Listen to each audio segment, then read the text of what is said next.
চিৎকার মারি উঠছে যে আমাদেরকে বাঁচান বাঁচান। পরে নিচে দুইটা ছেলে আসছিল, ওই দুইটা দূর মারছে। একটারে আমরা সবাই মিলে দূরে ধরছি, ধরে ওইটাকে ভিতরে বেঁধে রাখছিল। পরে দিয়া ওইটার জন্মায় শুরু করছে যে আমরা এখানে ডাকাতি করতে আসছি। তো এখন এখানে কে আছে? আরো দুইজন আছে। একটা এই জায়গার এখন রানিং কাজ করে, আর যেটা ধরছি ওইটা আগে 3 বছর কাজ করে গেছে এই মালিকের। ভিতরে ডাকাতির উদ্দেশ্যে কিছু লোক ঢুকছিল, একজন আহত আছে, বাড়ির মালিক, তার নাম লোকমান। আমরা ওখানে ওই ভিতরে আমরা যারা ছিলাম এখানে সবাই মিলে ওইটা স্টর্ম করেছি। ওখান থেকে একজন গ্রেফতার হয়েছে, তবে কেউ মারা যায়নি, কোনো ক্যাজুয়ালিটি নাই। একজন আহত হচ্ছে, বাড়ির মালিক, তার নাম লোকমান আহত হয়েছে, ওনাকে আমরা আমাদের সেফ কাস্টডিতে নিয়েছি। আর আরেকজন গ্রেফতার হয়েছে এখন। আর এদের সাথে আরেকটা পালা যাওয়ার চেষ্টা করছিল আগে, তাকে অ্যারেস্ট করা হয়েছে, 5 থানায় আছে। এখন পর্যন্ত যা বুঝতে পারতেছি এইটা ডাকাতির উদ্দেশ্যে ঢুকছিল। এই পর্যন্ত ধরা পড়েছে 2 জন, বাকি আরো অভিযান অব্যাহত আছে, দেখি যে আরো কিছু পাওয়া যায় কিনা। জিম্মি করেছিল বাথরুমের ভিতরে। তো জিম্মি করা অবস্থায় আমরা গিয়ে ওইটা স্টর্ম করে বাথরুমের ভিতরে স্টর্ম করে আমরা ওকে বের করে নিয়ে আসছি। কারো গায়ে গুলি লাগেনি। এই বাসায় কাজ করতো যে ছেলেটাকে আমরা এখন গিয়ে গ্রেফতার করলাম, বাথরুম ভেঙে এখানেই কাজ করতো।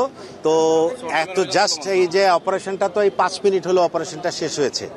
তো এখন তদন্ত শুরু হবে, তদন্ত পর্যায়ে আমরা আরো তথ্য উদ্ঘাটন করার চেষ্টা করব। এই পর্যন্ত এইটুকুই।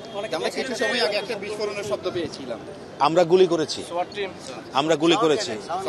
আমরা ওখানে, কারণ ওই যে বাথরুমও খুলতেছিল না, ও বাথরুমে ভিকটিমকে আপনার হোস্টেজ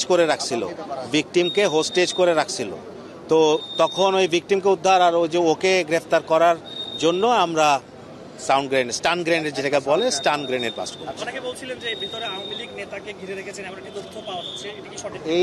এর কোনো রাজনৈতিক সংশ্লিষ্টতা বাড়ে যে লোকমান, ওনার রাজনৈতিক সংশ্লিষ্টতা সম্পর্কে আমরা এই মুহূর্তে তথ্য পাইনি। আমি বললাম তো, আমাদের এটা একটা লাইভ অপারেশন ছিল, এই অপারেশনটা 5 মিনিট হলো শেষ হয়েছে। তো এখন বিস্তারিত তথ্য আমরা নিব, তদন্ত করে পরবর্তীতে যখন সময় হবে বাকি তথ্য আমরা আপনাদেরকে দিব। আমার অফিসাররা আছে ওখানে, ওরা টিমের অপারেশন এখনো চলমান, তারা ওই বাসা সার্চ করে পরে বিস্তারিত জানানো ওরা অপারেশন করছে।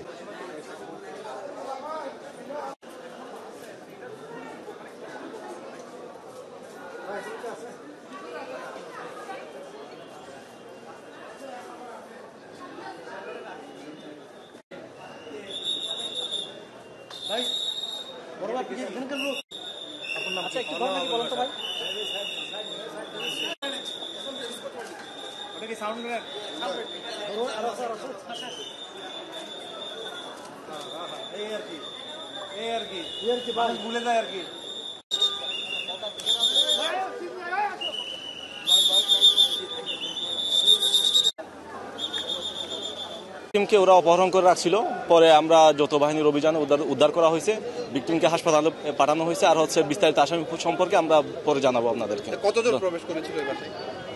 মানে আসামি 2 জন ছিল, ওদেরকে একজন আগেই গ্রেফতার করা হয়েছে। পরবর্তীতে ভিকটিমকে যে জিম্মি করে রেখেছিল ইয়াতে ওয়াশরুমের ভিতরে, ওকে আমরা দরজা ভেঙে উদ্ধার করা হয়েছে যৌথ বাহিনীর অভিযানের মাধ্যমে।